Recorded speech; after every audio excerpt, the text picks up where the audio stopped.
एक नई वीडियो के साथ आज मैं फिर हाजिर हूं, आपका होस्ट और दोस्त विक्रांत जोशी आपका स्वागत करता हूं मेरे रिव्यू मास्टर में। इसमें हम लेके आते हैं वर्ल्ड अफेयर्स और डिफेंस की दिन भर की टॉप खबरें। तो चलिए जान लेते हैं। सबसे पहले हम लोग बात करेंगे MRSAM की, medium range surface to air missile की, जिसको हम लोग बराक-8 के नाम से भी जानते हैं। भारत और इजराइल के द्वारा इसको बनाया गया है। भारतीय आर्मी में इसका इस्तेमाल भी किया जाता है। इसका ट्रायल किया गया, एक नहीं 2 बार ट्रायल किया गया है। इसमें 2 अलग अलग टारगेट को नष्ट किया गया है। ये कहा जा रहा है कि एक टारगेट मीडियम एल्टीट्यूड पे था, जबकि दूसरा टारगेट लो एल्टीट्यूड पर था, और दोनों को ही अच्छे से इंटरसेप्ट किया गया है इस मिसाइल के द्वारा। इसकी वीडियो भी निकलकर सामने आई है। DRDO के द्वारा इसकी घोषणा हमने ट्विटर पे भी की गई है। बात कर लेते हैं POK की, मुजफ्फराबाद की, जो कि सो कॉल्ड आजाद जम्मू कश्मीर, जो कि पाकिस्तान द्वारा कब्जाया गया जम्मू कश्मीर की कैपिटल है। वहां पर सोनिक बूम सुनने को मिली। कल रात में यह सुनने को मिला है कि कहा जा रहा है कि कुछ एरियल ऑब्जेक्ट उड़ते हुए आए, इनको विमान माना जा रहा है। इनको इंटरसेप्ट करने के लिए पाकिस्तानी एयरफोर्स के द्वारा भी अपने विमान भेजे गए, और पाकिस्तानी बेस जो ट्विटर हैंडल थे या सोशल मीडिया हैंडल, उनके द्वारा यह कहा जा रहा था कि भारत की तरफ से एयरक्राफ्ट इस इलाके में भेजे गए। नीलम वैली में कहा जा रहा है कि ये एयरक्राफ्ट पहुंचे थे, जिनको इंटरसेप्ट करने के लिए पाकिस्तानी एयरक्राफ्ट भी आए, और ये एयरक्राफ्ट इतनी तीव्र गति से उड़ रहे थे कि जो साउंड के बैरियर है उसको भी तोड़ दिया, और सोनिक बूम सुनने को मिला है। कई शीशे चटके हैं वहां पर उस एरिया में।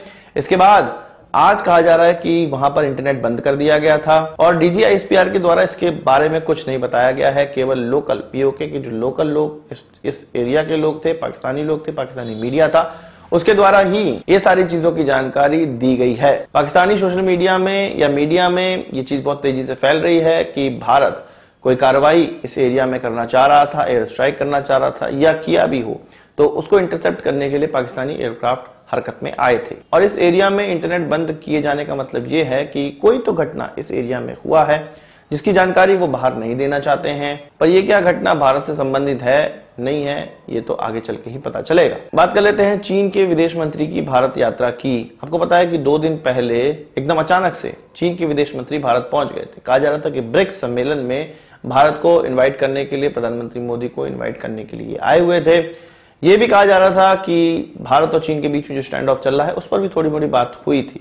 जून 2022 में ब्रिक्स सम्मेलन होने वाला है, जो कि चीन में होगा, बीजिंग में होगा, और इसको सफल बनाने के लिए जो 5-6 देशों के राष्ट्राध्यक्ष हैं वहां पहुंचने बहुत ज्यादा आवश्यक है। इसमें भारत भी महत्वपूर्ण देश है इस ग्रुप में, तो भारत के राष्ट्राध्यक्ष भी पहुंचना वहां बहुत आवश्यक है। इसलिए भारत को इन्वाइट करने के लिए, और इन्वाइट इस तरह से कि भारत मना ना करे, इस तरह से ये इन्विटेशन दिया गया है। पर भारत ने इस चीज को अधर पे लटका दिया है। भारत ने ये कहा है, और ये प्रेस में कहा गया है, मीडिया के साथ बातचीत में कहा गया है कि भारत का भी क्लियर नहीं है कि प्रधानमंत्री चीन जाएंगे, बीजिंग जाएंगे कि नहीं। जानकार ये कह रहे हैं कि इस चीज से चीन पर यह दबाव बनाया जा रहा है कि अगर तुम्हें यह सम्मेलन सफल बनाना है, अगर भारत के राष्ट्राध्यक्ष को वहां मौजूदगी दर्ज करवानी है, तो चीन को जो फ्रिक्शन पॉइंट्स हैं उसको तुरंत रिजॉल्व करना चाहिए, रिजॉल्व करना होगा।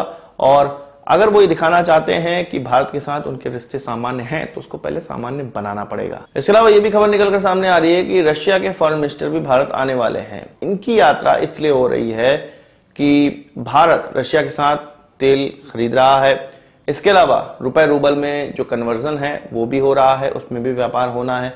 इसके अलावा भारत की तरफ से UPI और रुपए कार्ड रूस में इस्तेमाल होना, और रूस के कार्ड भारत में इस्तेमाल होना, रूस की सर्विसेज भारत में इस्तेमाल होना, इस प्रकार की चीजें इनको आगे और बढ़ावा दिया जाए, ये मुद्दा लेके उनके फॉरेन मिनिस्टर भारत आएंगे। ये भी कुछ लोगों का कहना है कि चीन के साथ जो भी भारत की बातचीत हुई है 2 दिन पहले फॉरेन मिनिस्टर के साथ, उस पर भी रूस की तरफ से भारत को कुछ कहा जा सकता है। हो सकता है कि ब्रिक्स सम्मेलन में चीन की तरफ से पैरवी भी की जाए रशिया के द्वारा, और अगर उनके द्वारा पैरवी की जाती है तो भारत के पास भी एक अच्छा मौका होगा कि रूस के द्वारा चीन पर दबाव डाला जाए कि जो भी फ्रिक्शन पॉइंट है वहां से सारी चीजें सही होनी चाहिए, डिसएंगेजमेंट होना चाहिए, तभी जाके भारत ब्रिक्स सम्मेलन में भाग लेने वाला है। ये विजिट इसलिए भी महत्वपूर्ण मानी जा रही है कि रशिया के फॉरेन मिनिस्टर जब से यूक्रेन पर इन्वेजन स्टार्ट किया है, उन्होंने कई देशों का दौरा कर चुके हैं और अपना समर्थन जुटा रहे हैं, और अपडेशन भी दे रहे हैं कि वॉर किस तरफ जा रही है और उन्होंने ऐसा क्यों किया है। यही अपडेशन भारत भी वो देने आ रहे हैं। एक मुद्दा ये भी है इसमें। तो आज की इस वीडियो के लिए बस इतना ही। आशा करता हूँ वीडियो पसंद आई होगी। आपको एक बात हमसे जरूर देंगे। इस वीडियो से मुझे किस वाले सुझाव कमेंट बॉक्स में जरूर लाइएगा, और यदि आपने हमारे चैनल को सब्सक्राइब नहीं किया उसे भी कर लीजिए, क्योंकि हम इस प्रकार की वीडियो लाते रहते हैं। नमस्कार, थैंक यू, जय हिंद।